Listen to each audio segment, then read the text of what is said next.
your anecdote really made me love the idea of an open mic funeral where there's just like a sign-up sheet as you're paying your respects. In a 2-drink minimum. Oh God! And like every promoter's just gonna give you like a bouquet of drink tickets. Like it hurts. Yeah. It hurts. I'm so sorry for your loss. Does this work on well or draft or like how does? You're saying sorry, and you got like someone and usher like giving you the light, like in the back. Yeah. I was going to be 13th, but a more famous relative showed up, so I got fun. They brought more people. A bringer funeral. All right. So, intro. How do I start an intro? Do I just do like?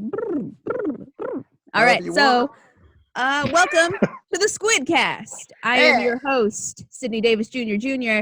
Everybody calls me Squid, and by everybody, I mean literally only my family. They're the only ones that call me Squid. Nobody else even probably knows that I go by that, but we're calling it the SQUIDcast for now, forever. This is the SQUIDcast. This is the podcast where we spill tea, we talk smack, and we have a good time. If you hear some weird noises in the background, that's my dog. She's eating a bone. And I'm going to give a quick shout out to my patron of the month. I tried to do a patron of the month and I forgot for like the last 2 months. Patron of the month this month is Chris Johnson. You can find him on Instagram and Twitter as xTopher Johnson. He has been a student of mine for many years. He has been a patron of mine for several months. He's always super supportive of the channel and everything that I do.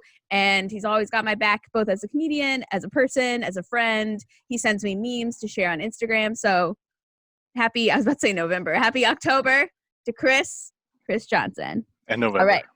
Yeah. So now that I got that over, let's introduce ourselves. On my screen, it goes Brian, then Eric, then Maddie, then JT. Do you just want to do it in that order? Cool. All right.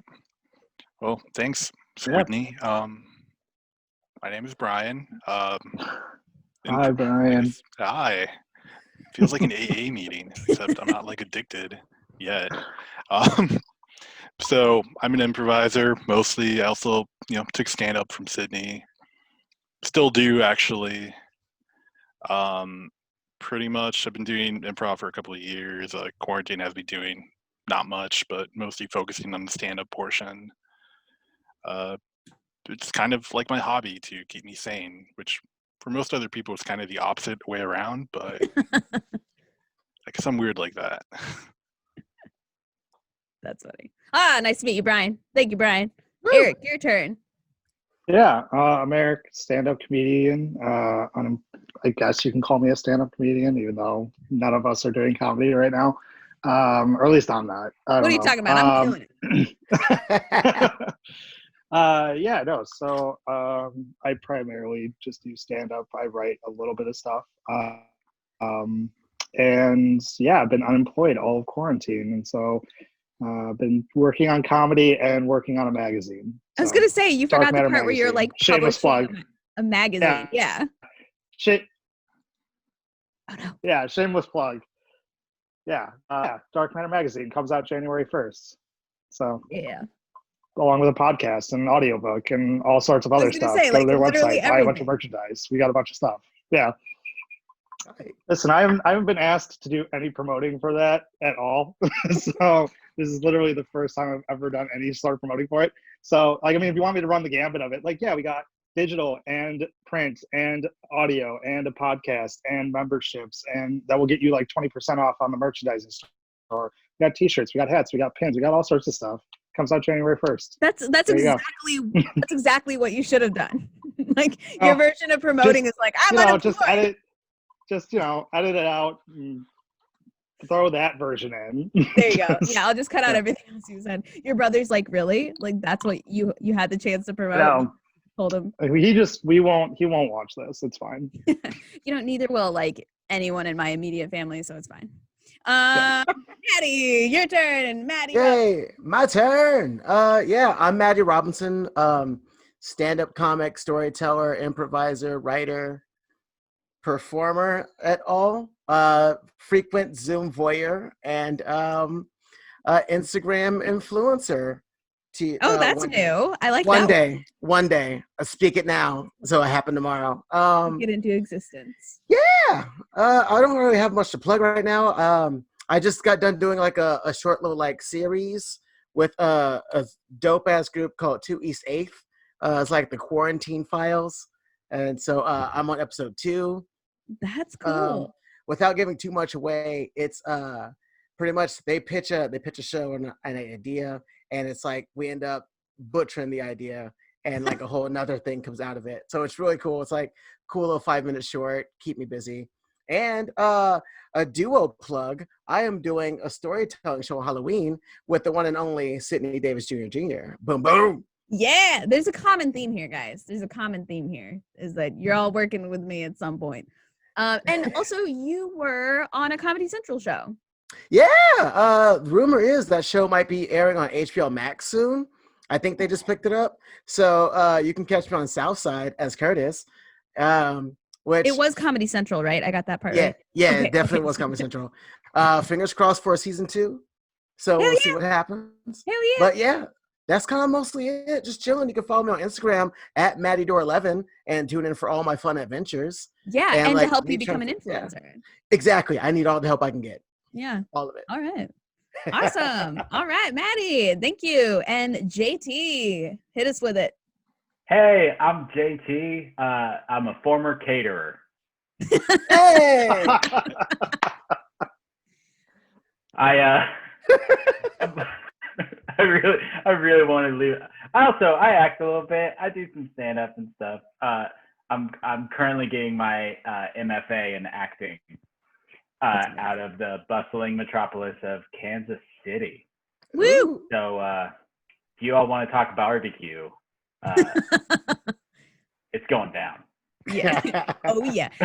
He was also in the show that my brother and I produced together, Squid, which is on Amazon Prime. He's on Amazon Prime. So Ooh. I'm on Amazon Prime.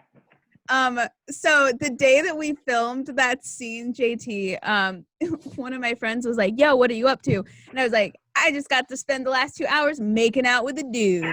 And he was like, "Weren't you filming your show today?" And I was like, "Yeah." And he's like, "So doesn't that mean you wrote that? You made him do that?" And I was like, "Stop ruining this for me. Like, stop." I mean, you're not an artist if you haven't written a makeout scene. I'm telling you. Just once.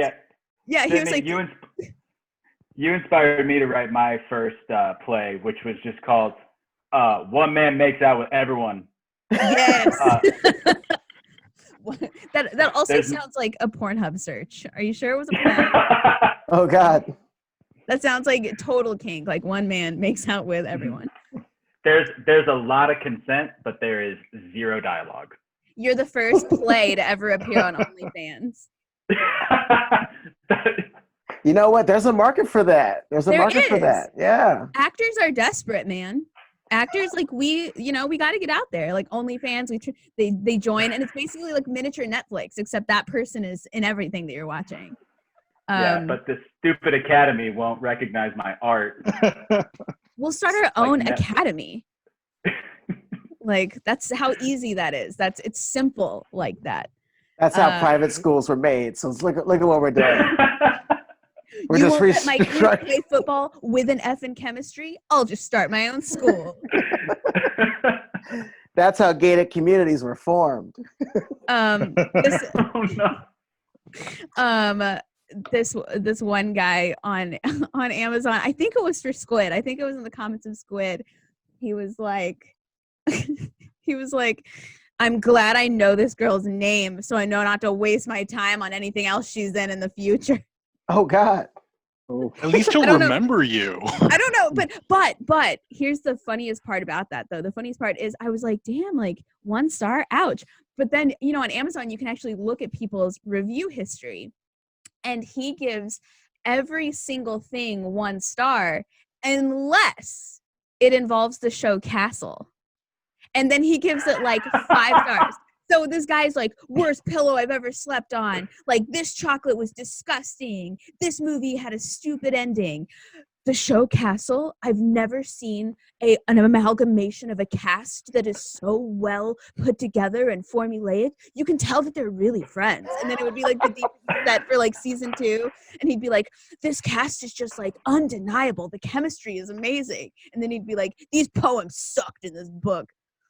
So that means for your next special, you need to cut out a Nathan Fillion right behind you. I just need to call it Castle. I'll just be like Castle Comedy Special. Yeah. Oh God. I had a buddy who I used to do stand up with who had it's such a stupid bit, but his grandma told him that he should just do 2.5 Men because she thought that was funny. So then he would just spend the rest of his time describing an episode of 2.5 Men. Yep. Oh, God. That sounds right. Like the things that relatives tell you to do for comedy are just astronomical. Yes. Like they'll like drop something on the floor and they'll be like, you can use that in your comedy. See, that's like we have educated parents. Most of them just like, that's one of your skits right there. That's one of your skits. It's one of your comedy skits. Yep. I was at a funeral not long ago, like pre-COVID, and so like I was at a funeral, and like after the funeral we went back to someone's house and we were all people were telling stories about the person who had died and all these things, and like every 3 seconds it was like, that could be your bit, that could be part of that, could be one of your bits, that could be one of your jokes, that could be. And like meanwhile, I'm just sitting there thinking about how like there was a discovery earlier that day that when you're buried, your head doesn't go near the tombstone. Your head actually is on the opposite end. Your feet are by the tombstone. It was like this mind-blowing, and I'm just sitting there the entire time thinking about that and thinking of how I can make that into a joke, and but also knowing that if I were to bring it up, it would upset a lot of people. So I'm just letting them go you can make this into a joke. You lean over to your relative and you're like, I know this is not the time, but what if? And then you're like, can I just run a bit by you? What I love is when relatives are like, be careful with that one because they'll write about you, and the person they're talking about is like not funny. Yeah. It's like the person they're talking about is like a huge asshole. And you're like, the only thing I'm going to write about this person is that they're a giant asshole. See, now I'm curious, like everyone, what is the worst funeral experience you've ever gone to? Now I'm curious. Does it count if it's the best worst? Yes, like best worst. Like okay, the one that's just like always last. the most memorable. So before we start listening, Eric, your anecdote really made me love the idea of an open mic funeral where there's just like a sign up sheet as you're paying your respects. In a 2-drink minimum. Oh God. And like every promoter's just gonna give you like a bouquet of drink tickets. Like it hurts. Yeah. It hurts. I'm so sorry for your loss. Does this work on well or draft or like how does You're saying sorry, you got like someone at Usher like giving you the light like in the back. Yeah. I was gonna be 13th, but a more famous relative showed up, so I got they brought more people. A bringer funeral. Yeah, they really packed the house there. A bringer funeral. Oh my God. Oh my God. Okay.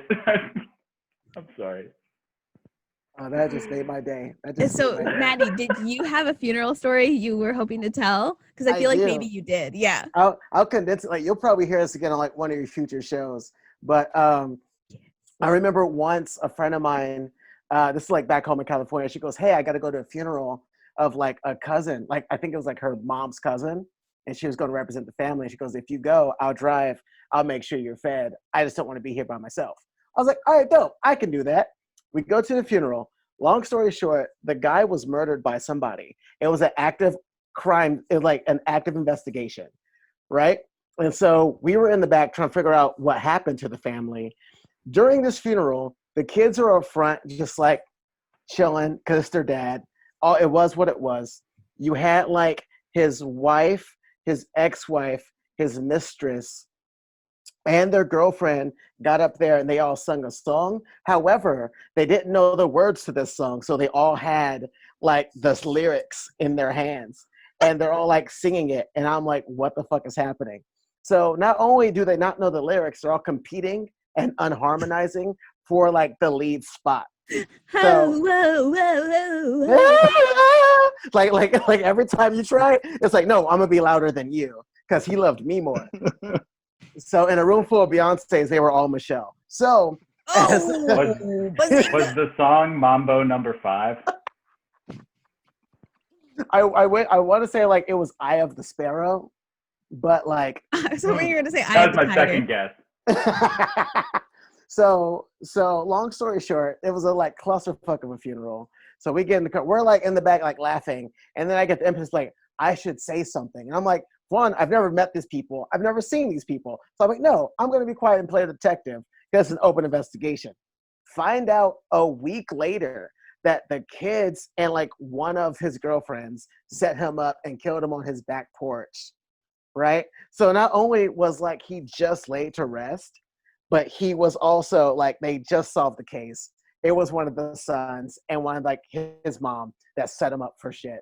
And ever since then, I have never looked at funerals the same way. Never.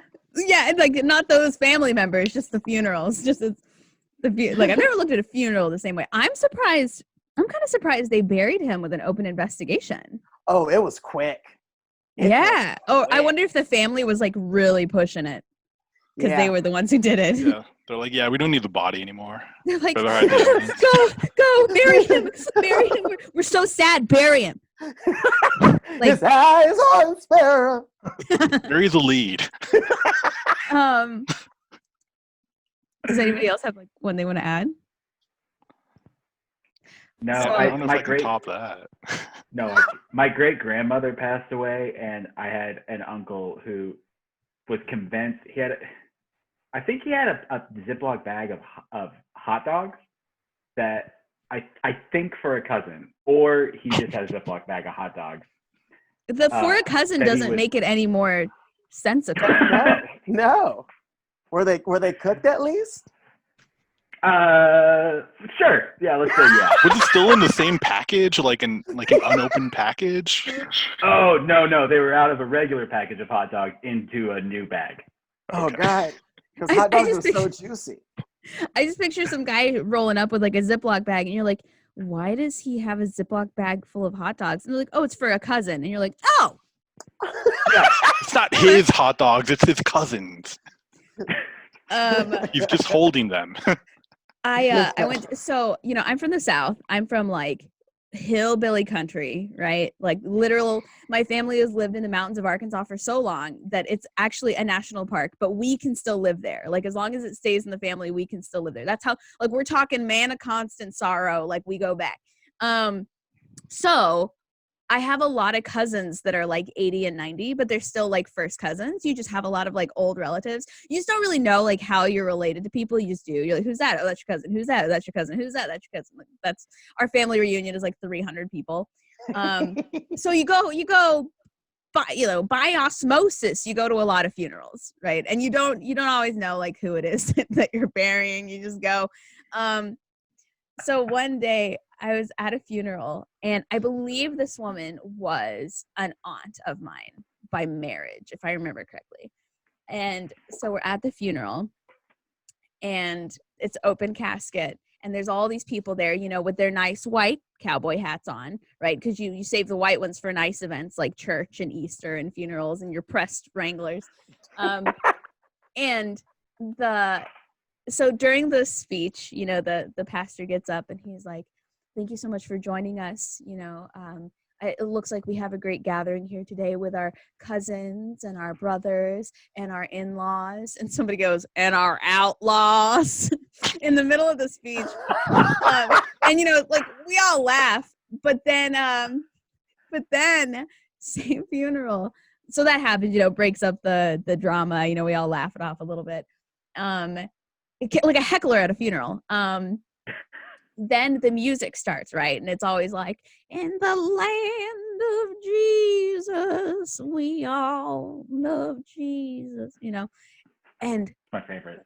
when the song goes down, right? The song, it's dead silent. Like there's a dead woman in the building, right? It's dead silent. The funeral director's phone goes off and it goes, ba-na-na-na, ba-na-na-na, ba-na-na-na, ba-na-na-na, ba-na-na-na.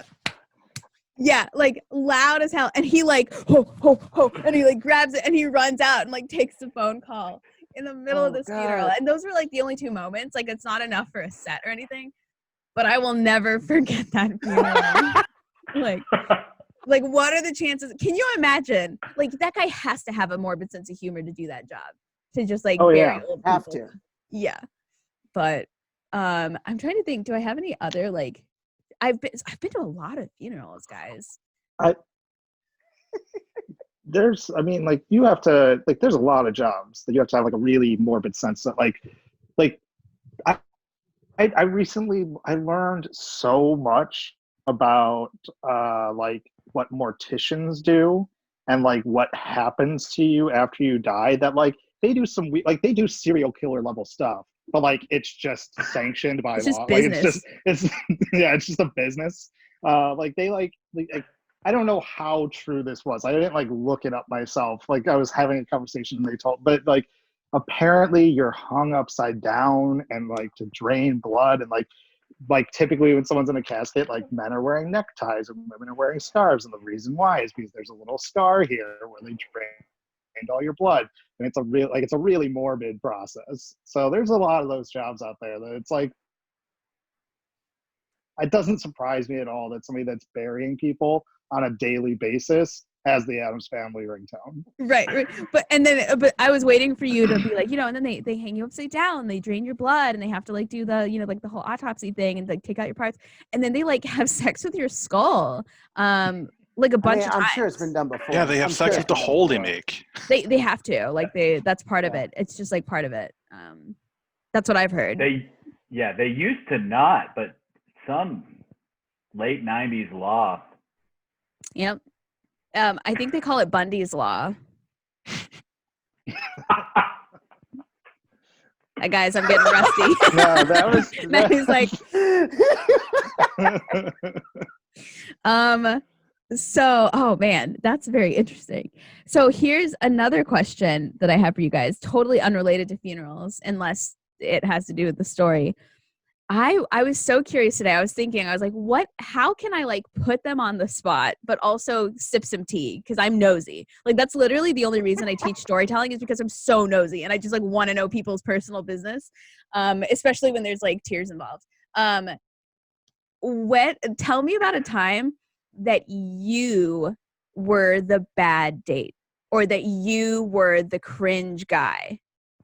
Like, tell me about a time where you were like you look back on it and you're like, oh my gosh, I can't believe this person remembers me this way. I've got tons of them. Like I got all day to talk about that stuff. Oh, I got it. I was about,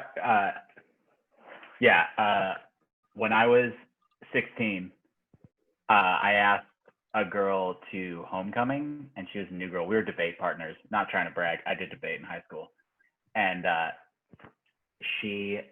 we went out to dinner, and I got, things weren't going so hot. She was really nice. And I think she actually was kind of into me.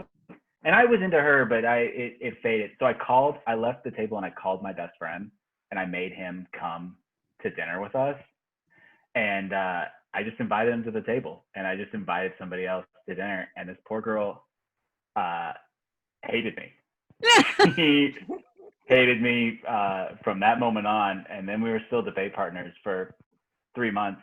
And it did not go well. Fun fact though, she later got married and is like super high in like the political world and is like living her best life. And I'm a former caterer, so. So wait, like what happened that made you be like, I gotta call my homie? Man, I wish I could actually remember. Do you think maybe you just freaked out? Like, was it like a first date situation and you just freaked out? She was very smart, and she was not very funny. And not that either of those are at all an excuse to call your best friend and have him just show up at dinner on a date. But it was enough to make my 16-year-old brain panic and be like, I can't sit and pull the rescue mission. Did she question why he just showed up, or he was just like, hey, what's up? That's exactly what happened. I'm sure she did in her brain, because she was also a 16-year-old girl who was probably like, this is not how dates are supposed to go. This guy. Dude, when the best man stood up at their wedding to give a speech, she was probably like,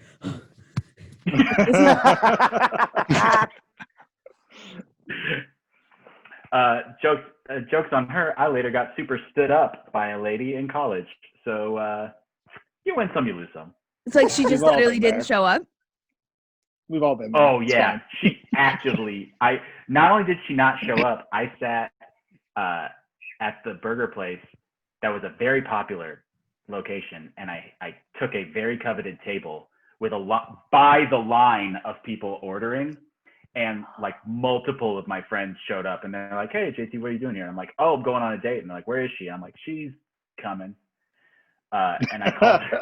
What did she? Okay, I've always wondered, like, what do these people say later? Nothing.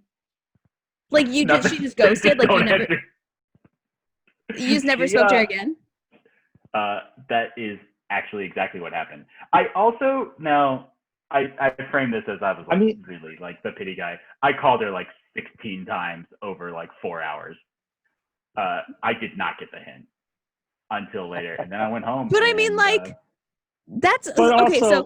but also, Sydney, like the move of like not showing up doesn't lend itself to a follow up. Like you don't show up, like that's pretty much. Well, I mean, like you know that movie, that black and white movie where he goes to meet her on the top of the Empire State Building and she doesn't show up, and then like 8 years later he finds out she was headed there. Are you but talking she about got hit Sleepless by in a Seattle? cab. No, the movie that they talk about in Sleepless in Seattle. Oh, see, in my head I was like King Kong.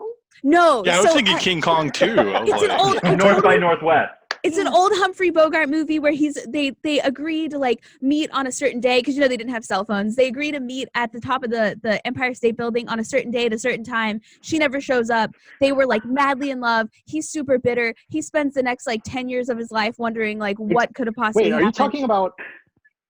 And then talking about Casablanca right now? I think so, yeah. And then it turns out she got hit by a cab on her way across the street to meet him. Hit by a cab? Well, that's not Casablanca. No, this is a different movie. I also love this is not entirely not King Kong. I mean, you haven't proven otherwise yet. No, and then it turns out she never ditched him. She was crossing the street on her way to meet him, and she got hit by a cab, and she was like a paraplegic. So but she it was just never cab that beat the beast. Yeah, so she like never called him. She ghosted him, and then he realized like, and that's the scene in Sleepless in Seattle when she's like, and she turns around, and he sees the painting, and he knows that she went there that day. I'm just saying, JT, you should call her and find. You should call her and find out if she's paraplegic. This is what I'm saying. The love of your life could be a paraplegic, a quadriplegic. You don't know. That's fair. And you're on a podcast and you're roasting her. Yeah. Or she could have been kidnapped by a giant ape. Yes. Right. Or she could just be a bitch. Or she's stuck in a black and white movie. Or she's in Seattle. We just don't know. We just don't know. She doesn't get good night's sleep either. So sleepless. Are you are you sure that was a real movie, or did like Sleepless in Seattle like make No, that because I ended up movie? watching it. Like I feel like I watched it. I watched it on Turner totally made up a bogus. No, I watched it on Turner Classic Movies, and I realized at the end, I was like, "This is the movie they talk about in Sleepless in Seattle." Because I'm more concerned that you remember minute details about Sleepless in Seattle. You don't understand how many times my mom watched Meg Ryan movies while I was growing up in the 90s, like just on repeat. I'm named after a Meg Ryan character in DOA with Dennis Quaid. Which there's no character named Dennis Quaid in DOA. Say what? What? Get it, Maddie. Oh, isn't that where they met? Right. Because their son Jack Quaid is on The Boys. Right. Yeah, they literally met, and it was the first time my parents had ever seen a girl, like a female named Sydney in their entire lives. I wasn't even cooking yet, and they were like, "We have to name our daughter Sydney." And with this a whole Y." time, I thought you were named for Australia. No, Australia's named for me, Maddie. Get on board. Gosh, I Oh, keep having man. to explain that to people. Like they don't do your research. Like whose I'm podcast sorry. are you even on? You're right. I'm sorry. I'm just so cringy. Speaking of which, I don't know which one to share. Like my first blind date where the girl ran away from me, or How can she run away if she's blind? Oh, Try she to found help a her? way. It was at a football game. Her and all her friends, they saw me, and they immediately took off running. And then I sat separate from them, and they played with my hair. And Wait, then, were you on the other team? No, I never. Like, were you playing football, and that's why they were Not at running? all. This was just like a random high school playing football that was like in between our cities, and we met at this place. I don't even want to go into that story. That one's nuts. Because her and I are still friends, so we're cool. So we're This one- cool. Yeah, this one's worse.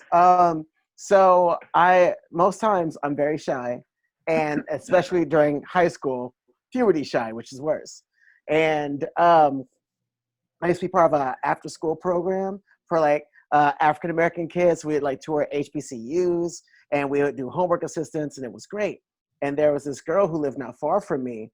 Her name was LaShante, and I was like, all right, cool. Like, she's cute. She plays softball with some friends. Oh, I'm digging it. She's awesome. And like, I was her buddy, and we were always like this. We were always together, right?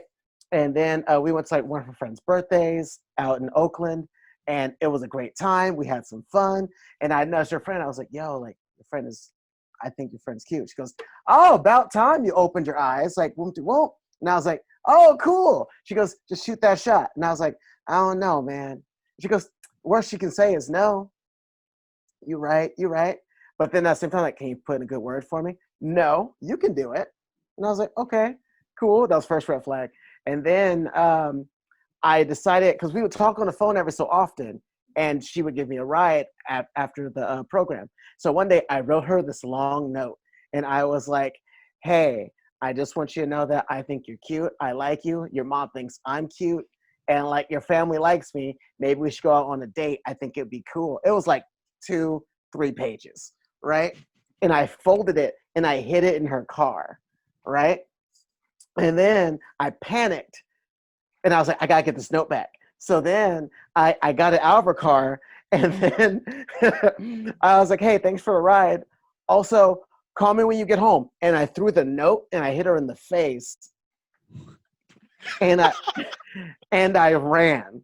She's like, Well, she was like that, and then she realized that I left her door open. So then she had to go close her door, and then she drove off. you made a girl close her own door, Maddie. I panicked, Sydney. I panicked hard. And so then, like, I waited by the phone. I was like, all right, cool. She started going like, oh, I love you too. It's great. You're all I wanted, and you're 5 foot self. And I got a phone call, and it was just like, is Matthew there? Yeah.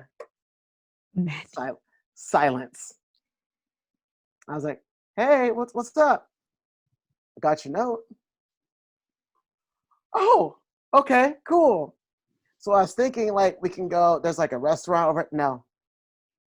No, I don't think so. No.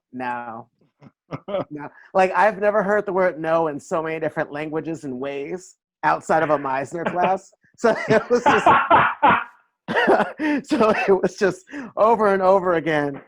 And like, there were no sentences to be had. And then she just hung up the phone. And then she just avoided me. Mind you, we still had to go on like a trip together. We still had to like we were doing a project together. She finished it without me.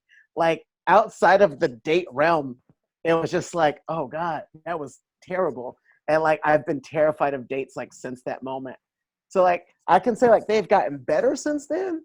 I can't say they've gotten worse. Hey, growth is growth. Have you tried writing a longer note? Oh man, there was once I did write one. I think it was about, oh shit, JT, why'd you even remind me of this letter? Like, oh, okay. Oh, shit. Oh, yeah. Sydney, you get ready for this one. I used to dance a long time ago with a dance team, and we would go to Sacramento to take like dance classes and workshop performances at the studio. And there was this girl that she was checking me out, and I was like, she's cute, but she's like an 11. Like, there's no way I can compete. I'm like a 6 max. I'm like, no way. And then like I walked up and I was like, hey, can I get your number? And she goes, I've been waiting for you to ask me for 2 weeks. And I was like, what? And so I got her number and I called her like 2 because you know that whole like wait 2 days and shit. Stupid advice. And she goes, oh, I was hoping you would like drop your friends off and come back and we can like hang out, chill out and shit. And I was like, oh, cool. And so we talk every morning at like 4 a.m., 5 a.m., 6 a.m. because she worked daycare at like her aunt's place. So one day she just like wasn't like vibing anymore. Like it was just a huge shift. She wasn't about me. And her favorite movie was The Notebook. So I watched The Notebook and I just started crying. And I tried to call her and she didn't answer. So I was like, you know what? And I just started writing. And then like 7 pages later, I was like, perfect. I put it in an envelope and said it's for Loren because it's not Lauren, it's Loren. And I drove an hour and 15 minutes to go drop it off at the dance studio. And I was like, boom, there it is. And the letter was like, I just saw The Notebook. I understand what love is. I see that like you don't want to answer my call. That's fine. I'll wait for you. And this is also during like the MySpace time. So you can like see like when they pop up, but you don't know anything past that. And once again, like she called me, I think like after 2 weeks, she goes, Matthew, got your letter. I was like, no, not again. Yeah. So And then what? Well, she told me, she goes, well, I'm happy you feel that way. You're very passionate. Delete my number. And then we had a dance, our teams danced against each other at like some party, and she had her eyes on me the whole night. And then like my friend was like, don't even look. And I made it so overly dramatic where like we would just like dance, and then we got into a dance battle. And then like people like knew our dynamics. So like, Was this a teen 90s rom-com? it feels like it. It feels Plot like that you it. got served? And so Yeah, Save the Last Channing Dance. Tatum was there. and so like we're just dancing, and then like I did like some weird drop, and like they're like, oh, like it was over. And then she goes, hey, I liked your dancing. And so dramatic, I was like, I know. And then like I drove off, and then they were like, you know, you're an idiot, right? I was like, yeah, but it looks cool. It felt cool. It'll make a good story one day. And hey, there you go. I just picture you being like, I know. And this is like me at like 18 going on 19. So like still just like trying to figure it all out. Still awkward, but I was here for it. That's golden. I love the dance battle climax. That's like the greatest part. The greatest part. Brian, what about you? I feel like you've got When it comes to like cringy dating stories, I was probably never the cringe person. I've just been. Well, part must of be it. nice, Brian. must be Now my life is pretty nice considering it. Okay, I can think of probably the cringiest would probably be this girl I was dating. Like we went on like a series of 5 dates, but I could tell like it was going nowhere, and I'm too much of a nice guy to cut it off. Oh, It's like no. it started off really like awkward. nice guy or like real like truly nice guy. Truly nice, and then I'm like, I don't know how to end this because I'm like, I feel no connection. She's weird. It's like we went like on our first date, we're like hanging out, we grabbed like some coffee, and then she just spent like a while talking about like dentistry, and I was like, oh, are you like studying dentistry, right? And she's like, no, I'm just really passionate about getting braces. I'm like, oh, I mean that's cool, I guess. I mean. She's just super Sure. into dudes with brackets. Yeah, and I'm like, oh, are you saying something about my teeth? Oh. Yeah, she's like, I'm super into getting. Yeah, so then that was like the first one. The second one, I forget what we did, but basically, it was just one of those where like I got like a random work call. And I'm like, oh, I gotta cut this short, and I dipped. Now I should have cut it off there, but I kept going because I'm like, oh, well, maybe chemistry will happen or whatever. I just don't know much about her. Third date is when it started getting really weird because we decided to go see a movie. Now I'm kind of like a comic geek, so like it was around the time Logan came out. Okay. So I'm like, Good oh movie. man, Logan seems like a great movie. So we like go see it. And the problem is like during the movie, she starts crying. Like hysterically crying. Cause like I guess, the whole spoiler alert, Wolverine dies and all that, like, people break out into tears. Even I'm like emotionally touched and I'm like, damn, that was a good movie. And then I remembered, I'm like, oh shit, I'm still on a date. So I'm like, this is like really awkward because she's like coming out the theater like crying, right? And then people are like, I'm walking her to her car and people are like giving me awkward glares. They're like, oh no, did he like dump her or something? And I'm like really self-conscious here because like she's all red, eyes are puffy, tears are still coming out. And I'm like walking her to her car and I feel like daggers like pointed at me by everyone. And I'm like, oh, this is like really good, yeah, so I will see you. So cause I saw like a cop come around because I thought, oh no, they're looking for me or something. Oh God. Are So you I the start man who running, broke I this run to my lady's car heart? and I speed off. So then she called me later, upset because I didn't kiss her. But she Because had I like guess that's what she snot wanted. running Did she down her get face. braces? Did she have braces at this time? I mean, I don't know if she ever got the braces. I cannot contact. But I mean, I'm like, okay, first I worried you want to like kiss if the whole like braces thing is like your big issue because I'm like, I don't have braces, but neither did she. Secondly, why would bitch. I kiss you when you've been crying for like 30 minutes about a movie? Like it just seems like the awkward end to a date where you're like, oh, man, tears turn me on. Yeah, she's like, why did you kiss me? So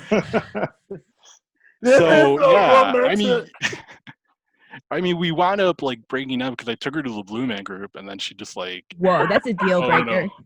no, And you wouldn't stop kissing her during Blue Man Group.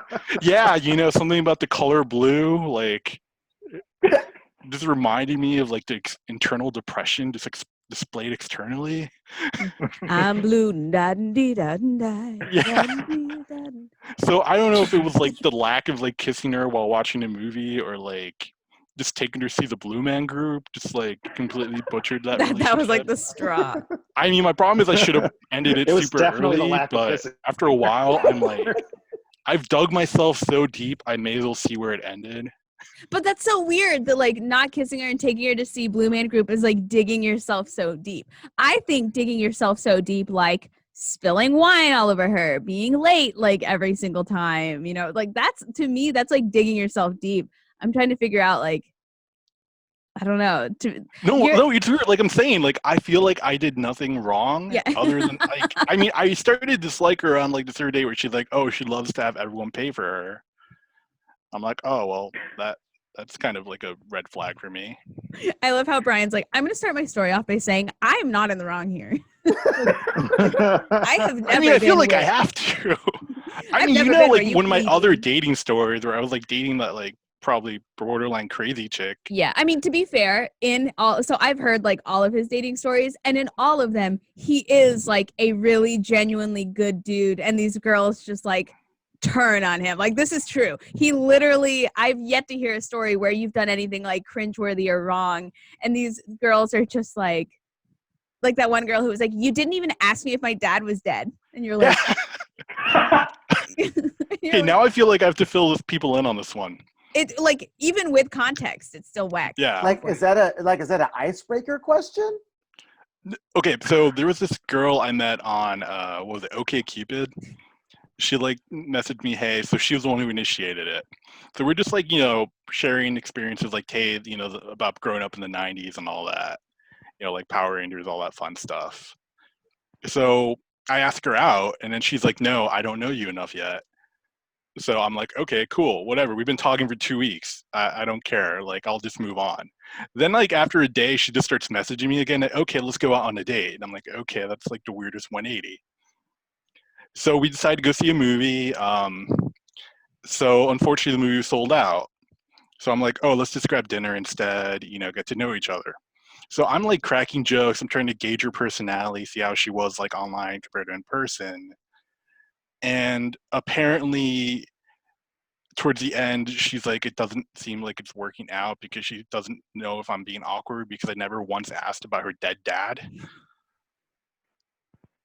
Now, the thing is, I had no idea her dad was dead. Right.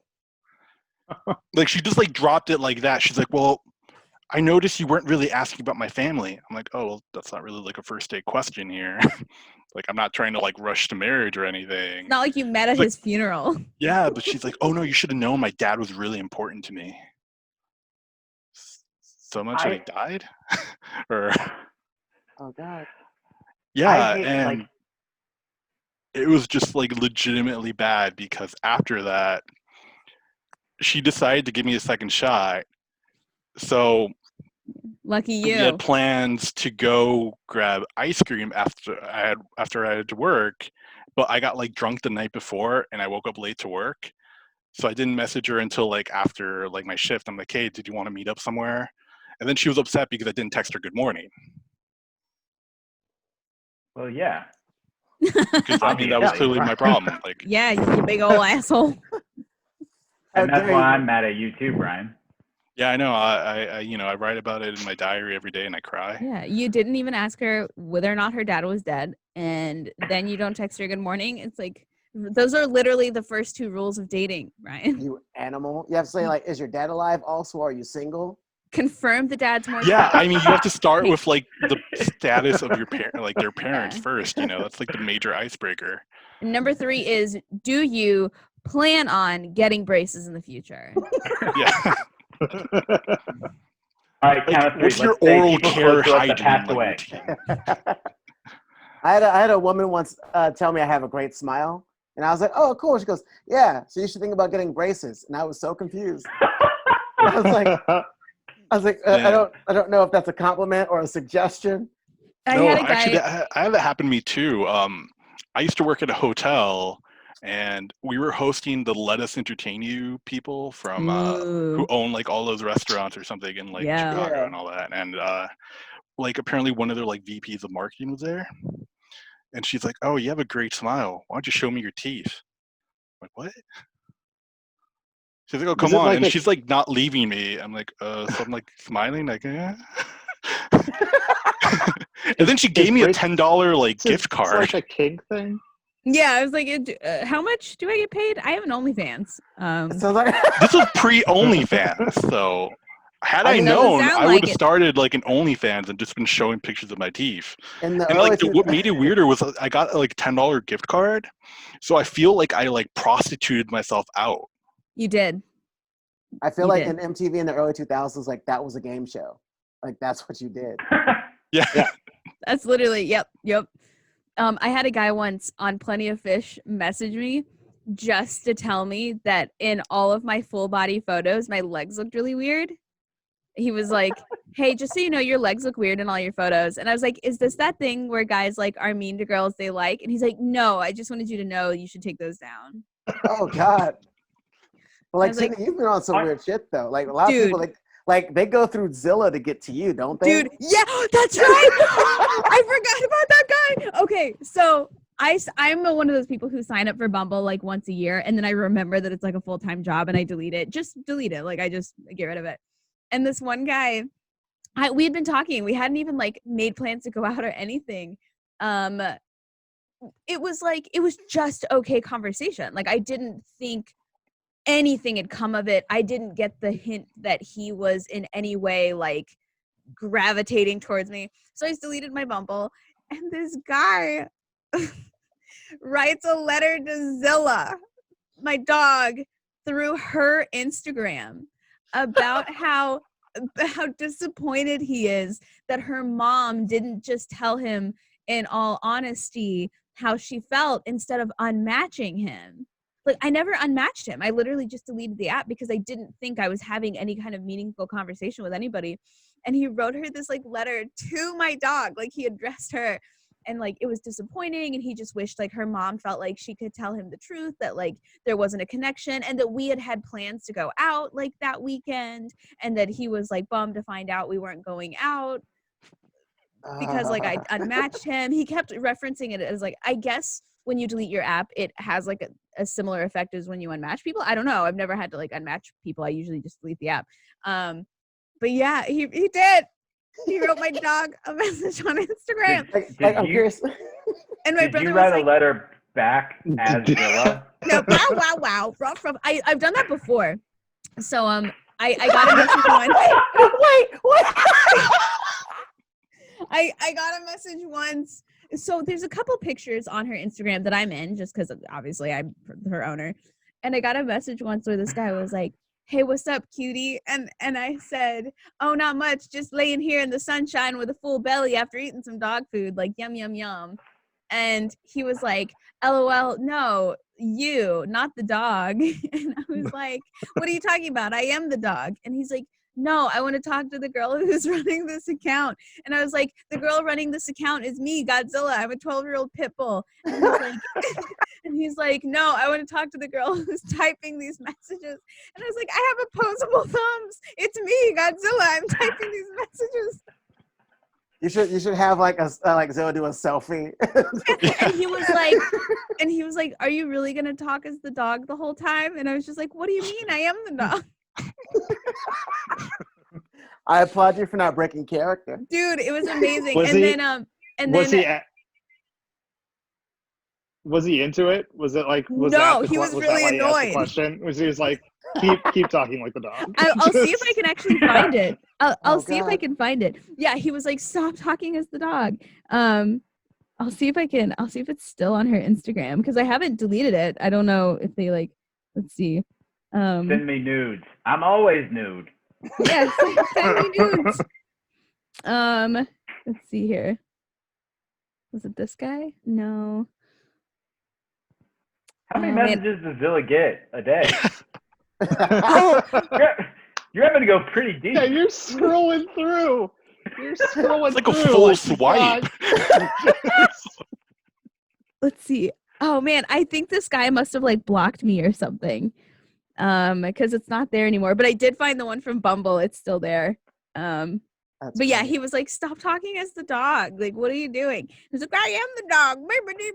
And then he sent me something else. And I sent him that meme that used to be really popular of the dog going like reared back. That used to, yeah, it was good times. So I've been like the cringe person. And I've also had like just really sad like rejection. So when I was in high school, just for like a little context, when I was in high school, I was super chubby. I had these big braces. I had this like square haircut because like the only two haircuts I knew were like either you had long hair or you had short hair. But my hair was really thick, so it was like Dora. It was kind of like a Dora thing going on. I've seen those pictures. Yeah. Yeah, and I also had bangs because I've got like a giant forehead. And I just like I didn't know how to draw on my eyebrows yet. Like it was a mess. But I was really funny. Like I was everybody's like funny fat girlfriend. So like this one time I remember we had, I don't know if you guys have this in like the upper Midwest, but we have Sadie Hawkins dances, which is like where girls ask their guys out. So in your khaki pants, nothing better. So in 10th grade, I was like, you know what? I'm going to do it. I'm going to ask a guy to Sadie Hawkins. And I picked a guy that I had a big crush on, and I did the whole thing where I like walked up to him and I was like, "Hey, so like if you're not busy or whatever, I like, would you want to go to the Sadie Hawkins dance with me?" And he just like looks at me. He doesn't say anything. He doesn't like respond. And he literally just looks at me. So I have no idea if it's like a yes or no. And this guy was usually really quiet. So I was like waiting for his response. And of course the teacher walks in. So I have to like go back to my seat.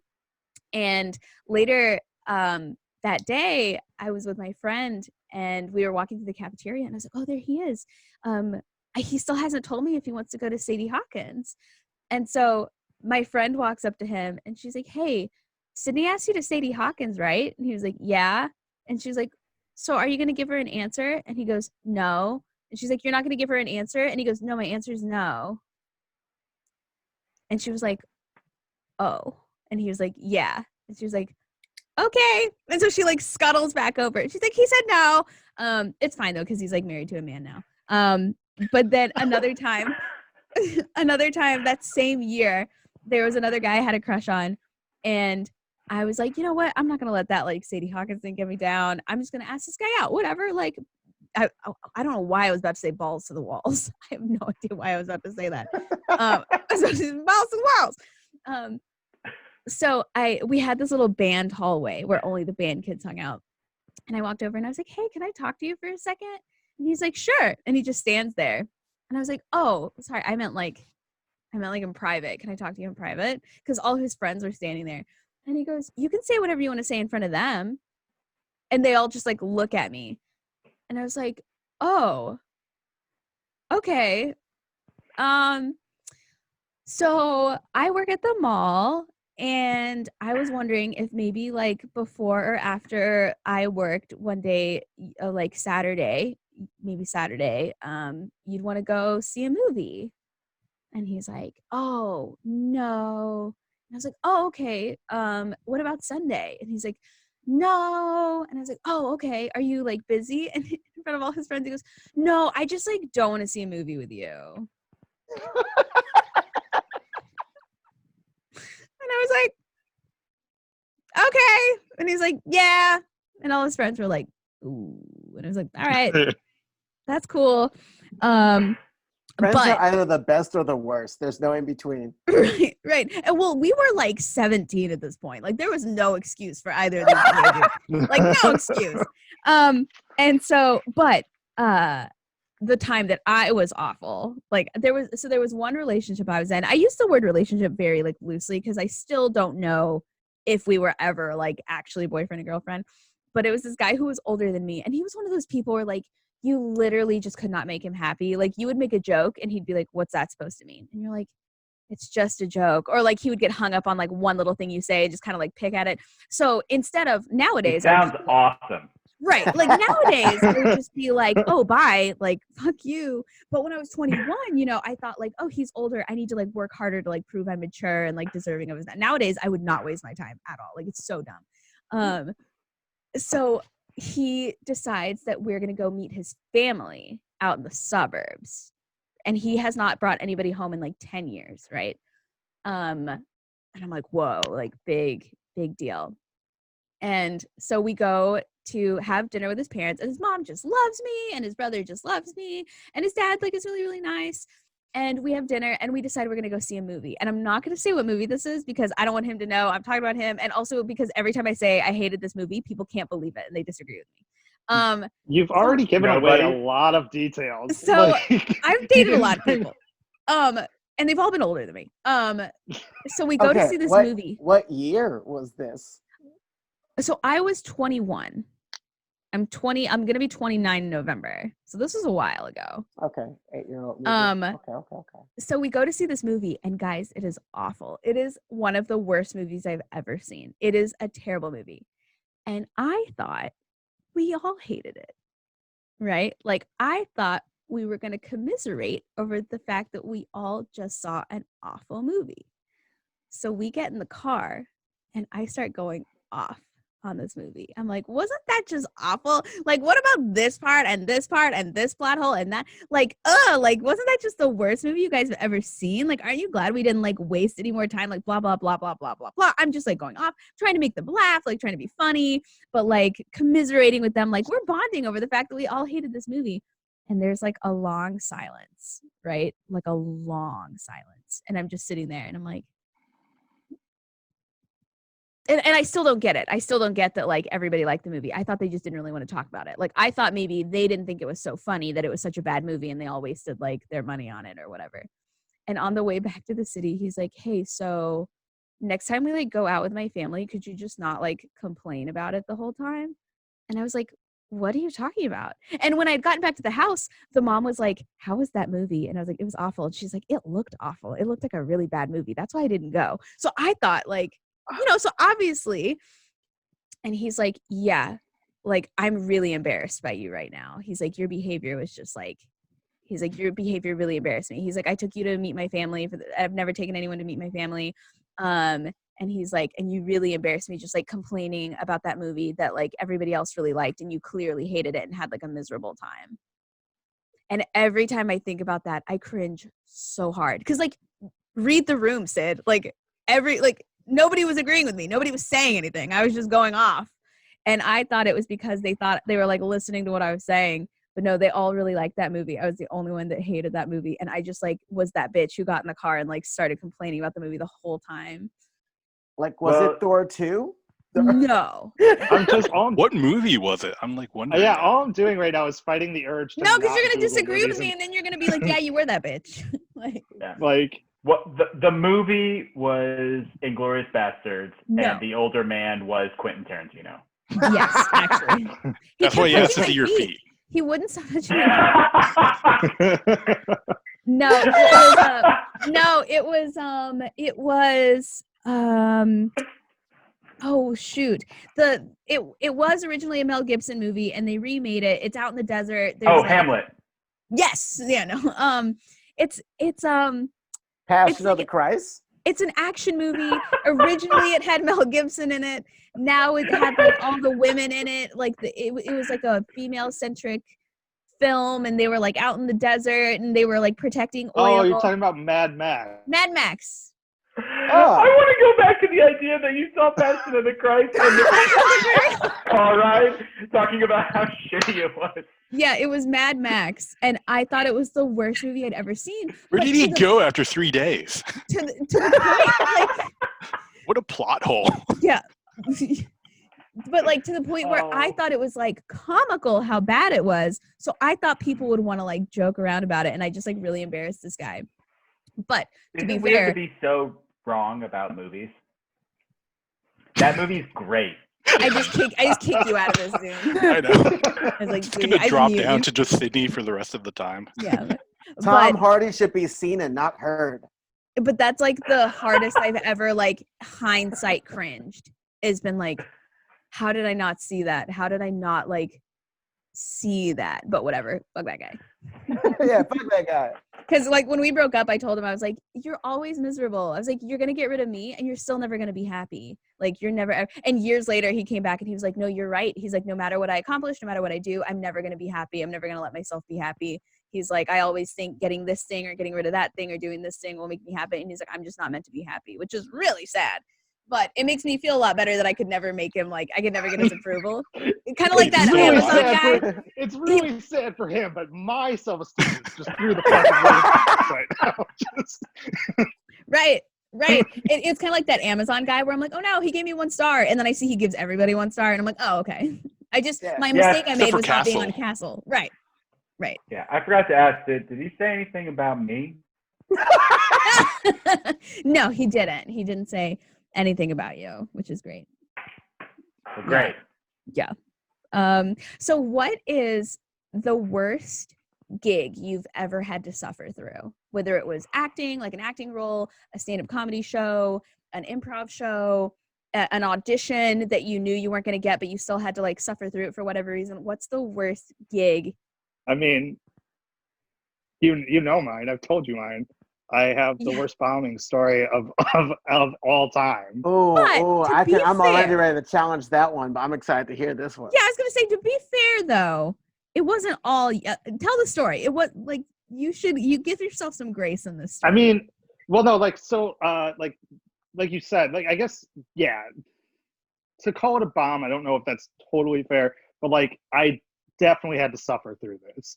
So when I was 18, like I started doing comedy when I was 18, and like I lived in Naperville, Illinois, and like there was like one comedy club, and like that literally was like the extent of what I thought comedy was. I was like, oh yeah, there's a comedy club right here. That's where you go. Like they didn't really have any concept of like the other billion open mics that were taking place all across the city. But So I went to this one open mic that takes place in Naperville every single week, like it's every Monday night. And like after 3 months, like I had gotten to know this crowd pretty well. Like, you know, it's a bunch of older, like middle class white people. Like the jokes are pretty, like they're pretty much softballs. Like they'll laugh at anything. And I had developed like a pretty tight set. Like I had like a tight 5 minutes. And every week, like I would always try to incorporate like at least something new, but I had one joke that like was my closer. It was the joke that I knew was going to get a laugh. Like I knew that like if everything else failed, this joke, I could walk off the stage and be like, fucking killed it. And to give you like, so we'll just do the joke right now. I'm 18 years old. I know, I look great. And so the joke was like, you know, I'm about to go off to college soon. I'm finding that I'm not worried about the same stuff as like all my friends, like worried about their classes. They're worried about their roommates. I'm worried about the fact that I'm going off to college and I'm allergic to latex. Condoms. It's the pinnacle of fucking of 18-year-old humor. And it got a laugh every time. Like hearing it now, it's sort of like how the like that was the joke. But yeah, like that was the joke. And so one week I go up, I do well, I get laughs, I walk off stage, and there's this girl that is 27, like 25 to 27 range, and she says like, "Hey, that was really funny." I don't think anything of it, and I leave. Next week I come back. Well, that same girl that grabbed me and said like, "Hey, that was a really funny set," is now on the list. So she came and she saw this whole set and she thought it was hilarious. She decided I can do that. And so she was 2 people ahead of me on the list. And she goes up on stage and she tells a really weird set about how she just broke up with her boyfriend and her boyfriend didn't like blowjobs or something like that. And she like sucked off a baby carrot on stage. It was a really, really bizarre set. But to set up one of her jokes, she said, "There's a comedian here that can't have sex because he's allergic to latex," which isn't at all what I said, but he's allergic to latex, and I like, you know, and you don't need latex to give a blowjob. And so I'm sitting there, like I hear this, like I'm scribbling in my notebook, and I hear this, and I look up, and I'm freaking out because this girl has now stolen the punchline that like I was devoted to save my set. And so wasn't like your whole like, family there? So yeah, like that was the thing. My parents have only seen me perform once in the entire time that I've ever done stand-up comedy, and it was this night. They've never seen me at another show ever since. This is the only time they've ever come to watch a show. And so we're sitting there and I'm scribbling furious book, trying to think of a way, because again, I'm 18, I've only been doing this for a couple months. I don't have the thought process to be like, I'll just get rid of that fucking joke and I'll make fun of her. Like I didn't have like the wherewithal to like come up with that. And so like I'm scribbling, trying to think of something, and my name gets called up. I go up on stage and I'm telling all my jokes. And like, meanwhile, in the back of my head, the gears are turning. Like, I'm like, that joke's fucking coming up. I got to think of something to replace that punchline. I've got to think of a way to save this. And like, I'm stumbling through this. I'm so nervous because I know this. And so like, there's not a lot of laughs to begin with. And like, again, this is my crowd saving joke. And so like, I'm sitting there and I tell the setup again. And I'm like, yeah, I'm really nervous to go off to college because, you know, it's not for a roommate. It's not for classes. It's because I'm a virgin. and this stunned silence from this crowd of just, oh my God, that kid's 18-year-old, just people, like 100 people, that he's a virgin. Like, it was just that level of stunned silence. And so I put away the mic, I walk off stage, I walk back to the table where my parents are sitting, And I sit down next to them, and my mom I'll never forget this, because she looks over at me and she goes, "Is that really the punchline to that joke?" And I go, no, the girl over there stole my punchline. And she goes, "Good, because you probably shouldn't be telling people that you're a virgin on stage." Damn. Man. Ugh. And like, I hope that Beautiful. girl like dies in a hole. So that's literally like the worst thing you can do to somebody is like tell their punchline before they tell their punchline. I hope she just like I hope she got hit by a cab on her way to the I'm pretty Empire. sure. I mean, or died in a freak baby carrot accident. Yeah. Oh man, yeah. Why do all like the bombing stories start at like such an early age? Because I know you've heard mine. Oh God, it still gives me nightmares every so often. But long story short, like I was doing stand up at churches, and I was like, oh yeah, crushing it, killing it. And because I didn't know like it was a market at the time, so I was just like do it with some friends, do it in the parking lot, and just like do it like random churches. Like do it like 3 minutes, 5 minutes, host a youth night, and like shit was great. It was popping. And then my sister one day was like, "Hey, do you want to do some stand up, tell some jokes for our New Year's Eve?" And I was like, "Hell yeah, that's great! Like, who doesn't want to like headline a New Year's Eve event?" She goes, "Yeah, cool." I didn't know how much time I had. I didn't have any information except for like where it might be or like what night it was going to be. Like that was all I had going into this. And so I told my mom, and she got me like the flyest, greenest Steve Harvey suit imaginable, which so many buttons, so big. Like y'all can't see me. I'm 5'5.5", and that suit was for like someone who was 5'7" at least. So I go there and I get ready to do my time, and I get up. I'm like, all right, cool, yeah. They're like, all right, cool. So you're gonna do like half hour, and I was like, oh, okay, that's nothing. I could do a half hour. Yeah. I get up, I start my set, and I tell my first joke, and then I realize that all the jokes I had, I blew in about maybe a minute. Like all of them, because like you tell a joke and you hope for the laugh. You're like, yeah, think about the Bible. You got ribs from where? so then I was like, don't panic. And then like one of my cousins, I was like, stand up real quick. Sit down. It's a mystery dinner. You don't know what's gonna happen. And then like we all sat there in silence. And then I tried to recover. Didn't happen. So I was like, "Hi, I've been Matthew. Thank you so much. Good night. Have a good night." And I left the stage, and I ran into the bathroom, and I started crying a little bit, right? And I'm like, "Oh, this night can't get worse." And then you hear like some people go into the bathroom, and so I was like, "Man, that motherfucker was terrible. Oh, that was like the worst person ever." And so like I come out of the bathroom, and it's like the pastor and another guy, and the pastor's like, "Yeah, I hope that motherfucker never comes back. How you doing, brother? Be blessed." Yeah, man. So I hope. And then like they realized it was me, and so he goes, "Good job, man. Keep it up." And they left. Mind you, and the whole set, maybe 6 minutes, maybe. So I walked off with at least 24 left on the clock, and was just like, I don't want to eat. I don't want to sleep. I still got 2 hours to the new year. Fuck it, I'm going home. I'm going home. Oh no! Like even though I've heard that story, it still gives me like heartburn. Like listening. Oh gosh. It doesn't Yeah, get better. that motherfucker was awful. Hey.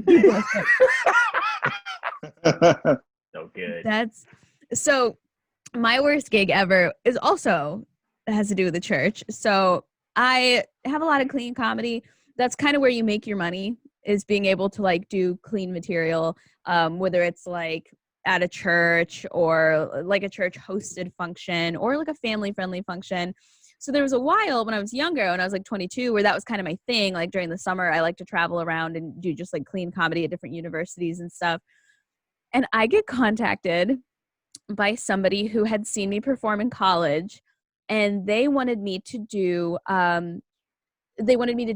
3 20-minute shows in front of the campus youth ministry, right? So we're talking like 19, 20, 21, 22. And it was going to be 3 separate 20-minute shows. And I was super excited. They were going to pay my way down there. And I was going to be there for like 3 days. And I was going to do the 20-minute set one day, 20-minute set second day, 20-minute set third day. So all different sets or the same set? Uh-oh. Here we no. Oh no. Oh no. Right. So I'm thinking, right? And I had asked all the necessary questions because I didn't want to get screwed over. I'm thinking 3 times I'm going to perform 20 minutes in front of 3 different audiences. So I get there and I'm sorry. I'm going to go to hell for this part. But this should have been my first red flag that things were not going to be how I thought. So I get picked up from the airport by this guy who hired me. And he's young. He's like my age, campus youth ministry leader. And we walk into the youth ministry building. There's nobody else there yet. He's just showing me like, here's where you're going to be performing or whatever. And there's a board there. There's like a cork board there. And on it are pictures of the Creationist Museum. The one where like Jesus rides a velociraptor. You know what I mean? Hell yeah. Maddie, do you know what I'm talking about? You look like you've never heard of this before. Not the Creationist Museum. What? So is it's a museum. And they also built one called Ark Encounter. But it's a museum for people who think that the world is only like 2,000 years old and Jesus lived with dinosaurs and dinosaurs were like on the ark and there's like no such thing as evolution, right? It's called the Creationist Museum. And so I look up at this poster and there's all these pictures and he goes, yeah. He goes, I took the group to the Creationist Museum. And I was like, no way. And he goes, I did. And I was like, what was it like? And he goes, oh, dude, it was like nothing I've ever seen. And I laughed and I was like, yeah, how did you keep from like laughing the whole time? And he goes, what do you mean? And I was like, like Jesus on the velociraptor. And he's like, it was a very enriching experience. He's like, haven't you seen Mad Max? And I was like, and that's when I realized I was like, oh, right. Of course. Sure. Right. So I'm like, okay, I'm just going to let that go. I'm just going to let that thing go. I'm just here to make my money, to do my stand-up. So we start touring the building and stuff. And he's like, okay, great. We've got like an hour before everybody shows up. So do whatever you got to do to get ready. We've got like a little green room for you set up or whatever.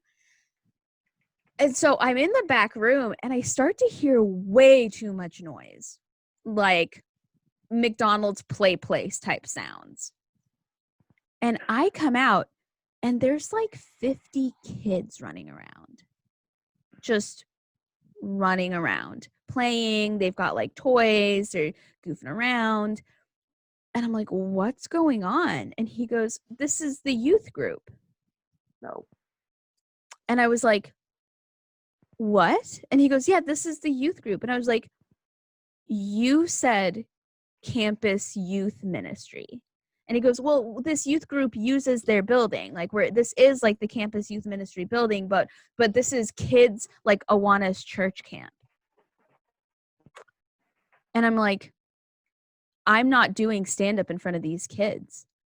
And he goes, well, I paid you to do stand-up. And I was like, I have the screenshots. You paid me to do stand-up in front of a campus youth ministry. There's no such thing as stand-up for kids. There's a reason there's no famous kids stand-up comedians. And I'm like, we're going to play improv games. And he's like, well, I'm just really, and I was like, we're playing improv games. Like, that's what we're doing. So I play improv games with these kids and I'm kind of freaking out a little bit because I realized, like, is this the next 2 days? Like, what's going on? I literally had no time to like process what was going on. So we play like I luckily had taken improv at Second City and remembered some of the games, right? Half of which you can't use because they're like, sex with me is like, whatever. Like Jesus riding a velociraptor. Right. And I realized like, oh no, like this guy is like the youth minister at a church that just uses the campus building. So we make it through, right? And I'm like, okay. And I told him, I was like, for the next 2 days, we're playing improv games. And he goes, like, you have that many improv games? And I was like, no, I'll just use the same ones I used tonight. And he's like, but it's going to be the same kids for the next 2 days. And I was like, what? And he goes, yeah, it's going to be the same kids for the next 2 days. And I was like, you told me I was doing 20 minutes of content in front of 3 different audiences of college youth ministry. And he says, yeah, I kind of knew if I told you what was really going on, you wouldn't come. I was livid. Right?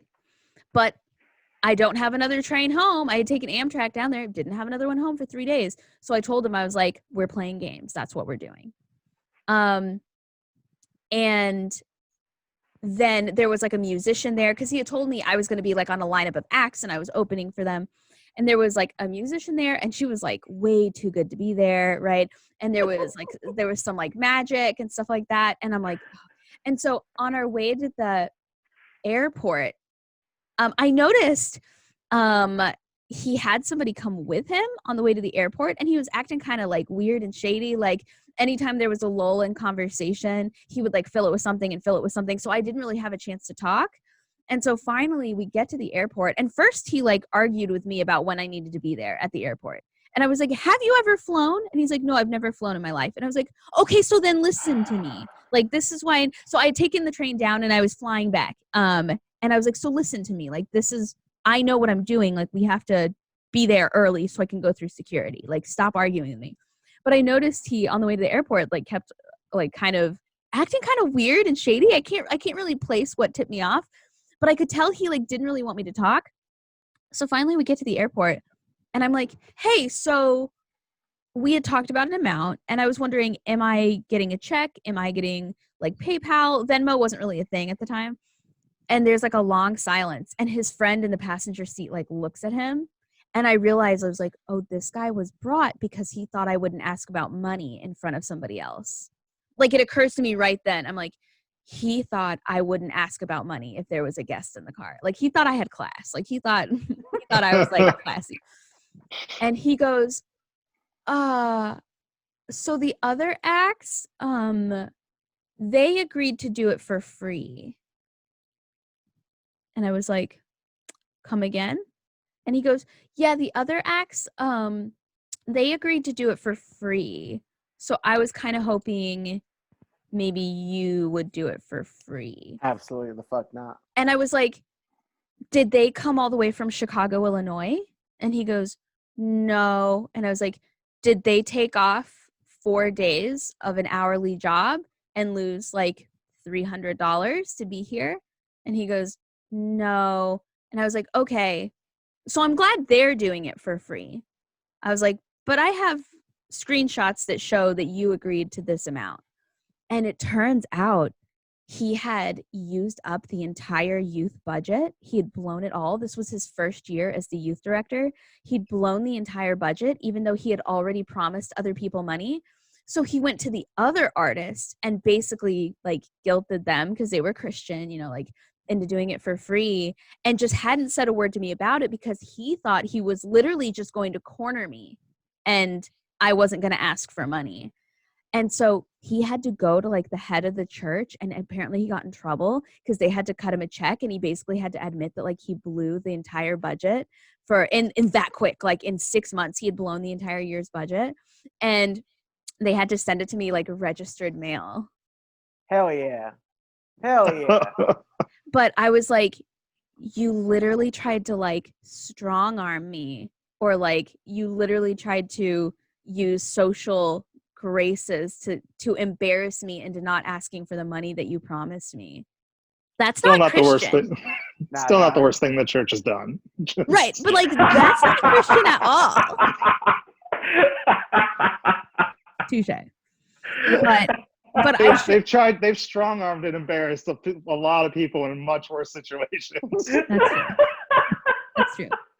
I should say it was a Baptist church or Methodist or something like that. But I remember the moment where my brain put together like, oh, this guy's here to keep me from asking. Oh, wow. I'm picturing like a church version of a mafia henchman. Just Yeah. And like on the way to the airport, they kept wanting to like make stops. Like, our friends are at Wendy's. We're going to stop at Wendy's. And I'm like, guys, we have to go. Like, we have to go. What money? And What money? Yeah. And that's when he was like, we don't have to be there yet. Like, he gave me attitude. And I was like, yes. Have you ever flown? And he was like, no. And I was like, okay. So then get me back to the airport. Like, listen to me. I did end up getting there like pretty early, but still, like, fuck that guy. Sorry. Well, he wanted to get you there, so you would like have to run to fight. Like, oh yeah, I'll call you. Yeah, and it still took them like a month to get me my check. It was crazy. But just that moment I realized I was going to be performing in front of 10-year-olds, I'll never get over that betrayal. I will take silence from an audience every day of the week before I will ever be conned into performing in front of 10-year-olds ever again. I'd love to see your 10-year-old crowd work. Like, what do you do? Take nap. Nice. what reading what do level you do? are you at? Yeah. yeah, floss. Do you like dinosaurs? You two on a date? Nice. So during quarantine, I've been a substitute teacher for the public schools here in my hometown. And I subbed for the middle school. Usually I'm at the high school just because they always need somebody. I subbed for the middle school last week, and guys, kids will tell you anything. So I was subbing the art class, right? They're just coloring. They're sitting there coloring their little sheets. And I'm talking to this little boy. I'm just going to call him Trevor because he looked exactly like a Trevor. Like exactly what you were picturing in your mind. That's what this kid looked like. And he's like, yeah, I have a dog. And I was like, well, I have a dog. What kind of dog do you have? And he goes, I have a pit bull. And I was like, I have a pit bull. And this girl whips around and she goes, my mama had the worst anniversary ever. And I was like, and I was real careful because I'm like, she's about to tell me some weird, like, yeah, my daddy was making like a noise and my mama was going like, or something like that. Like, I thought I was going to get like weird and sexual. Oh, no. Yeah. And so I was real careful. So I was like, oh no, that's a bummer. And she goes, yeah, the steakhouse got her sick. And you could tell the way she was telling me the story was the way her mom told the story like 900 times. Like you could tell she had listened to her mom call grandma, call auntie, call everybody and tell the story this exact same way. So she goes, yeah, the steakhouse got her steak wrong. And I was like, oh no. And she goes, and then they got it wrong a second time.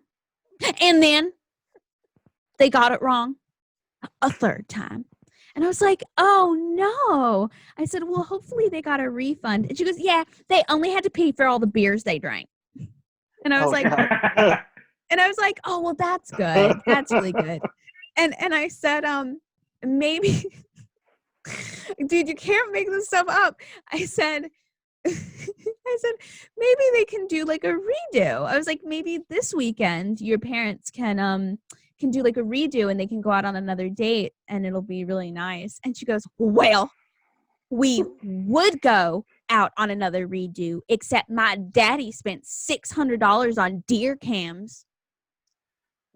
I don't know if you know what a deer cam is. It's like a wilderness camera. Yeah. And I was like, oh, and she goes, so now we only have $200 to our name. Oh God, this is so Southern. And Trevor turns around, blessed Trevor turns around and he goes, I have $5. And she goes, She goes, Trevor, I'm talking about my whole family. We only have $200 in our whole bank account. And he goes, oh, well, I can't help you there. And he turns back around and he keeps coloring. And this little girl, this little tiny elfin girl who has not said a word at this point, she very quietly goes, do your parents not like to save? Because savings is very important. And this girl goes, I don't know. I can't even tell you. I don't know. And she and Trevor start talking about like $200. And this little girl, under her breath, I'm the only person on this planet who heard it. She goes, I have $3,000. I laughed my ass off. And she just sits there and just like says that to herself and then like picks up her crayon and keeps coloring. Oh, it was magnificent. It was kids magnificent. are ruthless and they're so honest. No filter. No filter. At one point, they started like mocking their teacher in front of me. They were like, Wait, weren't you their teacher? Well, like I was their sub. I was their substitute. substitute. They were making fun of the one who was. Okay, got it. So the last class comes in, and Here's as a a picture sub, of my teacher's weird legs. yeah.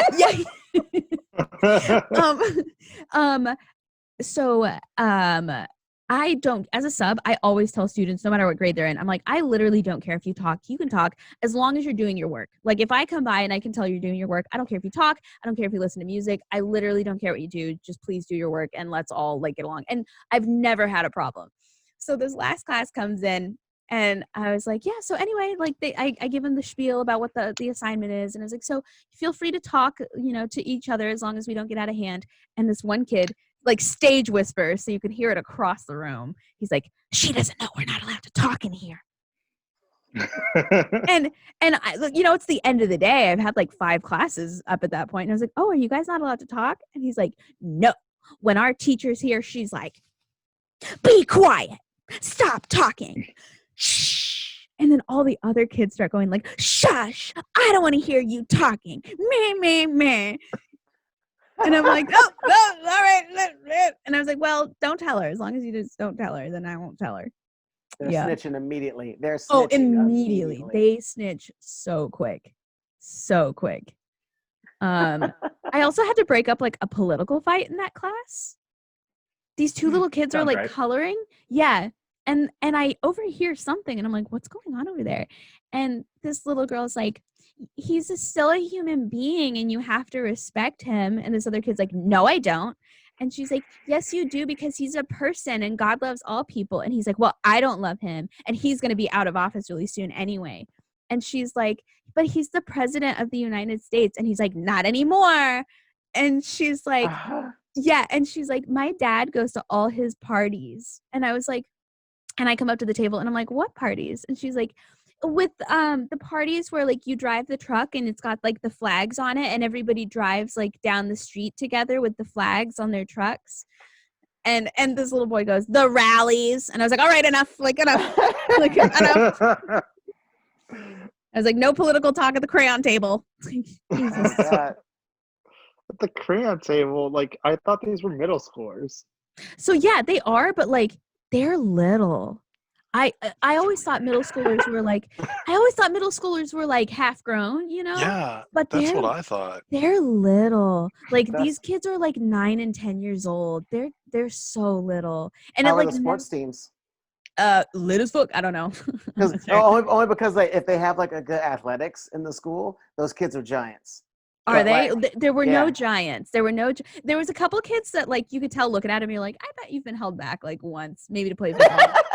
But now the high school, when I'm at the high school, they're massive. They're giant. They're just monsters. But yeah, no, the middle school kids, they're so little. I was so surprised by just how tiny they are. And they're just so young. And you're like, reality's gonna ruin you. It's like the opposite of my middle school. Like we were like I felt like an adult in middle school. Yeah. Like I felt like a teenager in middle school, but these kids are so little. And it makes you just like want to protect them. You want to be like, don't grow up. Don't do it. Please. Have I ever Go ahead, JT. Oh, no, it's not. It's a divergent that's ultra niche. We're all good. No, I was just gonna say, like, have you ever met like an adult, like an actual adult, like someone that's like out of college that like you talk to them and you're like, oh, the world hasn't destroyed you yet. Like, Yes. have you ever? I've met a few of those, and it's just like, holy shit, like Yeah. that innocence is so weird. It's so jarring to encounter as an adult because it's like, Yeah. wow, the world hasn't crushed you yet. Yeah. Like there was this one time I was talking to a 21-year-old and he was going to write like a scathing email to his professor about how he had like disrespected him and whatever. And I was like, listen, I know that right now you think you're correct. I know that. I know that in your bones you feel disrespected. You feel like he is like, critiquing your art, like you feel up in arms. I was like, I know that you think your job right now is to defend your honor and your art. And I was like, as someone who was you not that long ago, don't do it.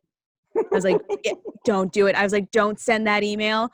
Don't write it. I was like, I thought I was the greatest thing to hit the English department at the University of Arkansas Monticello. I was like, any critique, any note, any suggestion, and I took it like you were a hater and you just didn't get like my nuance. And I was like, now I look back and it was just solid advice. I was like, they don't have time to try and knock you off your peg. I know that's what it seems like. I was so desperately trying to tell him. I was like, I know it seems like you're an ingenue and they're trying to knock you down a peg because you're living the life they never got to live and now they're just professors like teaching. No, they don't have time. They're going to go home and binge watch Netflix just like everybody else. I was like, they're not laying. And I told him, I was like, please, I cringe when I look back on how I behaved back then. I should have just taken the advice. One time when I was an undergrad, I woke up hungover to a reply email from a professor, which I was like, that's not good. That means I sent an email last night. Oh no. That I did not remember. And I opened the email up and it was just dear Mr. Nagel, those are really kind words. Thank you so much. What? It was an accounting professor and he's like, it's not an easy subject to teach, but I'm glad it's reaching you. And I went back and apparently at like 2 a.m. I sent an email to my accounting professor that was like, this subject should suck, but you're fucking crushing it, dude. And I was like, that was a freebie. That was Oh, I'm glad that's what you wrote, and it wasn't like Yeah. scathing. right? Yeah, I don't think I've ever gotten to the point where like I would draft an email and like delete it because my dumbass would send it because I'm cursed with follow through. So like I don't think I've ever got to the point like negative or positive to be like, oh yeah, you're great. I was like, if I don't say it to you, I won't say it, and I just be like, Yep. Oh, God. Yeah. I was like, guys, I was such a little punk ass back then. Like, I'm so, and you know what though? It bit me in the ass. Big time. So I'll give you the Spark Notes version of the story. So, I went to UAM, did my thing, graduated, thought I was just like crushing it. I had already started comedy. So I came back to Chicago and like kept doing comedy, whatever, living my best life. Like 6 years later, when life like hits you really hard and you're beaten down, and like the real world has just like crushed your spirits and you're at that part of the artist life where you're like, I'm done with this. I don't want to do this anymore. This is awful. I decided I'm going to go back to grad school. And I just happened to look, and that school that I went to, that I graduated from, just happened to have a new online program for creative writing, which is what I had studied. in my undergrad, but it was specifically creative nonfiction, which is what I wanted to get my MFA in, so I could do like a humorous memoir. So I go to send an email to the person in charge of the program to see like what all I would need to submit to qualify for the program. And it was online. So I was like, oh, I can stay in Chicago. You know, I got really good grades at this school. I know the entire English faculty. Like, oh, this is a shoo-in. Like, I'm tailor-made for this program. And I didn't think like my writing content was a shoo-in. At that point, I had been humbled. I had been very much humbled, and I was ready to apply just like the masses. But when I saw who was in charge of the program, it was this lady who had made me miserable as an undergrad. I remember she would like tear apart my papers. She would always like make an example out of me in the middle of class. She always like argued with me about stuff that wasn't worth arguing about. And I just remember she was the only classes that I wasn't getting an A in. And I knew that she was like doing it on purpose. And you know how every student is like, oh, that professor hates me. This woman like genuinely hated me. I knew she did. I didn't know why. And I remember in my undergrad, I had complained to my mom about it. And I'd been like, this woman's going to be the reason I don't graduate with a 4.0. And every time that I turn in an assignment, she like shreds it to pieces and has so many notes that by the time I fix everything she wants me to fix, it's not my work anymore. Like, fuck that. Like nowadays I'd be like, just do the fucking paper. But at the time I was like, it's not my voice. It's not me, you know? Because that mattered so much. And my mom had told me, she was like, just you save your version that you like, turn in the version that she likes, and you're done. She's like, just get the diploma. She's like, you can keep every version that you prefer in a folder, and then whenever you graduate, use it for whatever you want, like submit it to magazines, whatever you want to do.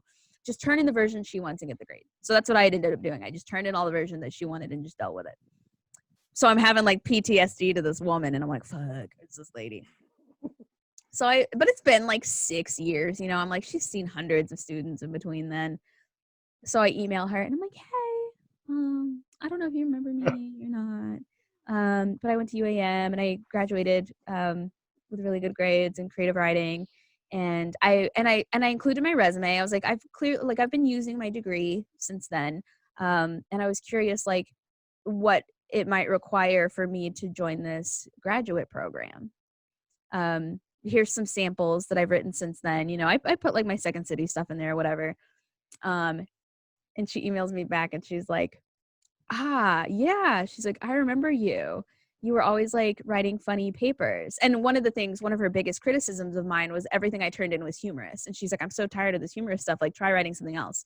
And I of course I took that as like, wow, that's not solid advice. Growth? Ew.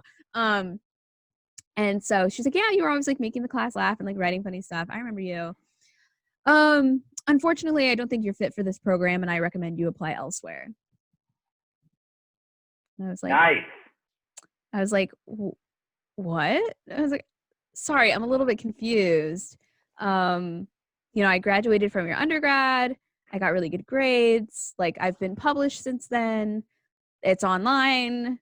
And I emailed her back. I was like, I'm so sorry. I'm a little bit confused. I feel like I'm quite fit for this program, and I was just curious if you could kind of go into more detail. And she was just like, yeah, I just don't think you're fit for this program. You're not what we're looking for, and I recommend you apply elsewhere. And I was like, because other schools had told me in the past, they'd said schools don't usually want people who graduated from their undergrad to come back for graduate school. They want you to go somewhere else. And so I was like, maybe that's what she's talking about. Maybe she wants me to kind of like branch out. And I was like, I'm so sorry. I don't understand why I shouldn't even apply. You know, I was like, I understand if I apply and I don't get accepted, but I'm confused at why you're telling me to not even apply to this program. And she was like, well, this is awkward. I wasn't going to mention it, but I guess we're going to talk about it now. You're here. She was like, when you were in my class, you wrote really mean blog posts about me. And that's when I remembered the blog.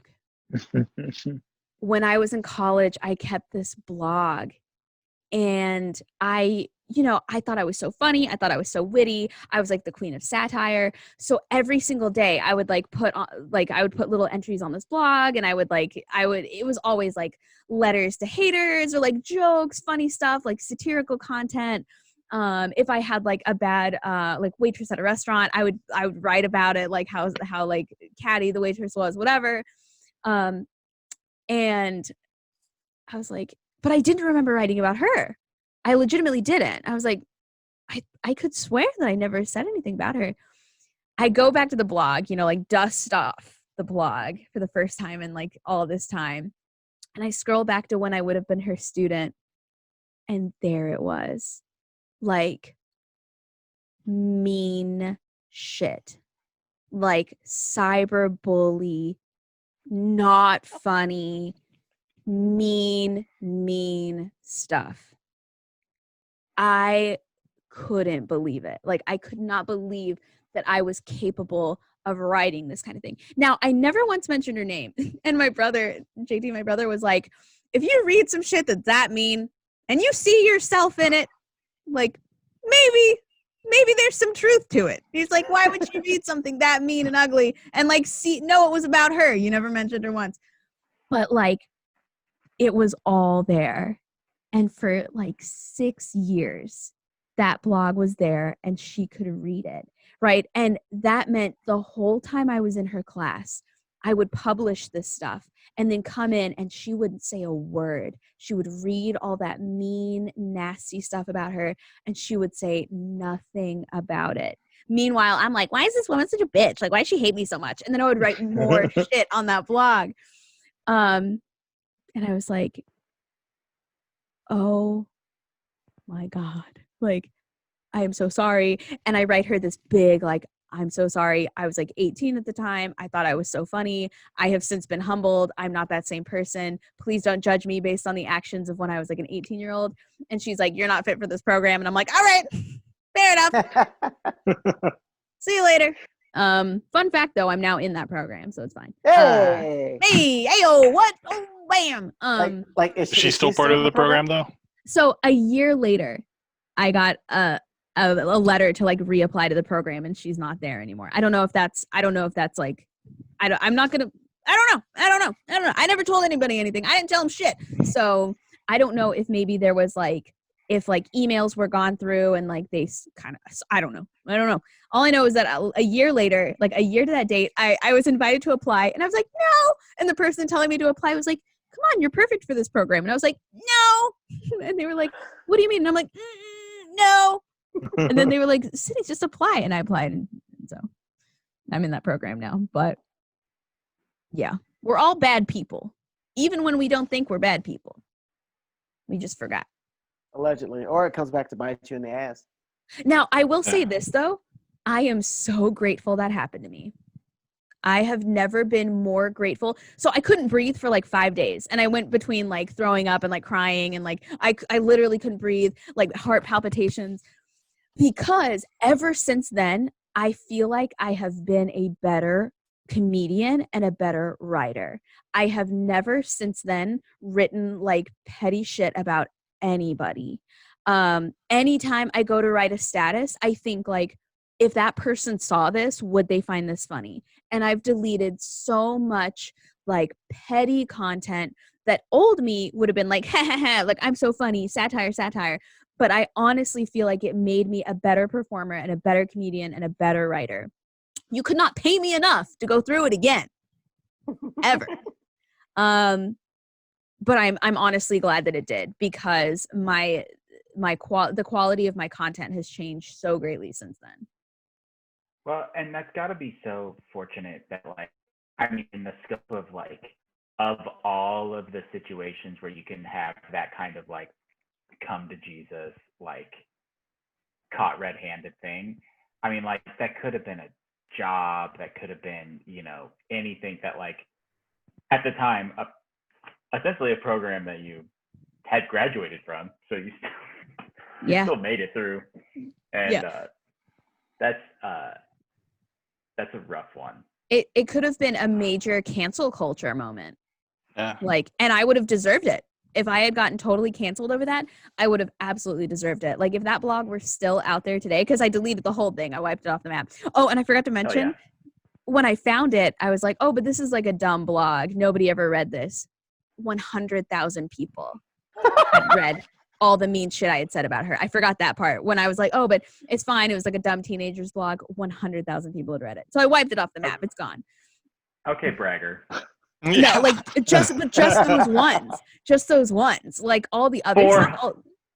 Like those ones were just so 400 savage. people have seen my open mic at the Laugh Factory, but you don't hear me throwing that out here. Well, when it gets you canceled, when oh God. Yeah. All the other blogs had gotten like 25, 50, but because they were so savage and like so like, yeah. And someone saw it and was like, let's build Twitter. This is what we're going to do. It's perfect. Yep. Yeah, that's how it started. They're reading that. They're reading that blog. Yeah, we're going to tell Twitter that this comedian was rude when she was 18. Like, oh no, shocker. So does anybody want to plug anything or any last thoughts before we conclude the very first episode of the SQUIDcast? I forgot my own podcast name there for like 1 second. And like any place we can find you, any content you have online that you want us to watch, any upcoming events? Unfortunately not, because of all the COVID stuff. Well, you've got your magazine. So Dark Matter magazine is coming out in January. Well, I was gonna say, like, yeah, like I've got all that, but like in terms of like content to watch or stuff, like I haven't done there's nothing to watch because like quarantine has shut everything down. COVID has shut all this stuff down. So, but yeah, I do have the Dark Matter magazine, which is launching in January 1st. Will be the first issue, and there will be audio stories that are going to be like vaudevillian, a little like, I don't want to say like call it that because it's kind of not, but it kind of is, like vaudevillian style like storytelling, if you know like what radio that is. play. Yeah, like radio play, like where like they used to, like if they did like Ichabod Crane and like the Headless Horseman, they'd like bang blocks together and do like the Headless Horseman or whatever. And you can buy the merch now, right? Yeah, so like you can pre-order everything, but like yeah, there's audio stories and there's a podcast that'll come out, and there's hats and t-shirts and pins and mugs and all sorts of stuff, so go check it out. I modeled their shirt. Yeah, that's right. Yeah, Sydney modeled the shirt, and no wonder nobody's buying it. You're all Yeah, they remember your blog. That one guy on Amazon is like, oh, not this girl. I was gonna buy a shirt, but not this. And then JT, you had something. It looked like you wanted to. Oh, me and my fiance are putting up our not an adaptation. It's more just a cutting of the play Constellations by Nick Payne in a beautifully socially distanced theater that nobody can go see because it's not open to the public. But you can you can find I have an immersive theater company in Kansas City called Visceral Theater that we have stuff coming when people are allowed to be around people. That would be really fun for you to So check keep out. an eye on Visceral. It's called Visceral? Visceral Theater, yeah. We have an adaptation of The Ones Who Walk Away from Omelas, which is a very, very dark Ursula Le Guin. I don't know how to say her last name. Wonderful writer. Short stories that we turned into an immersive piece. That's coming sometime. And Stay tuned. Hold on, like this is like Visceral Theater. They do like, oh, like there's a story like a book, and then it turns into like a 1 hour play. So we've done a couple. We do original work, and then our whole thing is mainly doing theater for small audiences in intimate environments. And so like we did all of them. I think the Icarus had a maximum audience of 2 per time, and Omelas has a maximum audience of 8. They're not all adaptations, but I guess our first 2 have been. So yeah, I guess far. at this point they're all adaptations. Yes. You know. And then Maddie, what have you got going on? What can we see from you? Right now, just check out my Instagram at MattyDor11. That's MattyDor11. Make you an influencer. You make me an influencer. Talk to me. I'm trying to like figure out how to model and algorithms and shit. But also, I'm at the point where it's like, all right, cool. Let's quit fucking around and get creative again. So I'm writing more, Nice. and learning like photography and editing and like directing, shooting. So I'll probably have some shit up soonish. Nice. So stay tuned and Stay like tuned. find out what happens. Who knows? You might be on it. We'll figure it out. Yeah. And then you're doing storytelling on Halloween. Shameless plug Yeah, of my own. I'm very Creative. excited. Yeah. Creative I- Collaborative Comedy Network. I reached out to my mom to get a picture. If I get this picture in time, I'm gonna send it to you to help with the story because Yes. it's like, Yes. what? Yeah. Yes. Very excited. Yes, that's so exciting. Also, I'm gonna be like wearing a costume. I forgot to tell you guys, I'm gonna be like wearing just like a cat nose and cat ears. So if you want to dress up, you can. Spoiler. What if I Yes. wear like cat ears and a cat nose too, and we're all just like wearing the same thing? Then go fuck yourself. Oh, 1 star. It's been me this whole time. Ah! Like which one's Maddie? Which one's Sydney? I don't know. And then Brian, what can we see from you? What's going on with you? Yeah, so my improv group, Big Time Randos, are still on hiatus until stuff opens up here in Chicago. I've been meaning to update my YouTube with more material, so I might actually start doing that now that I feel like getting more creative. There you Do you go. want me Just- to send you your Q&A clip that you can like? Yeah, upload? that would be great. I also do have that 1-day workshop next month that I'm doing through your comedy school. Yeah. for He's doing an improv. improv workshop. Yeah, I got that going on. I also think I'm part of your stand-up show. What's that on comedy Saturdays school with called again? Creative Collaborative Comedy Network. I picked the hardest thing to say multiple times in a row. 3CN. Yeah, so Brian's doing a workshop for us, and then on November 30th we have our student showcase for Which stand-up. I'm a part of. Yeah, so he's going to be a part of. And then just don't pronounce the C as a hard K, and you're good. And yeah, so thank On you, that dark gentlemen, joke. thank you, gentlemen, for joining me for the inaugural SQUIDcast. I've been watching this whole thing to make sure it says recording the whole time because I just knew I would hang up from here and like have not recorded any of it. Like it's just but this has been a lot of fun. This has been a ton of fun, and I would love to have you guys back in the future. I plan on doing this every Monday night until the world's normal again. So Yeah. if you get new stuff going on, if new projects come up and you want a place to promote it, let me know, and I'd love to have you back on the podcast and shoot the shit. And thank you to anybody on YouTube who may be watching this. If you made it this far, good for you. Don't be a cyber bully. Don't perform stand-up for religious institutions. And go to funerals for content, as we learned. Oh yeah, get braces too. Get braces.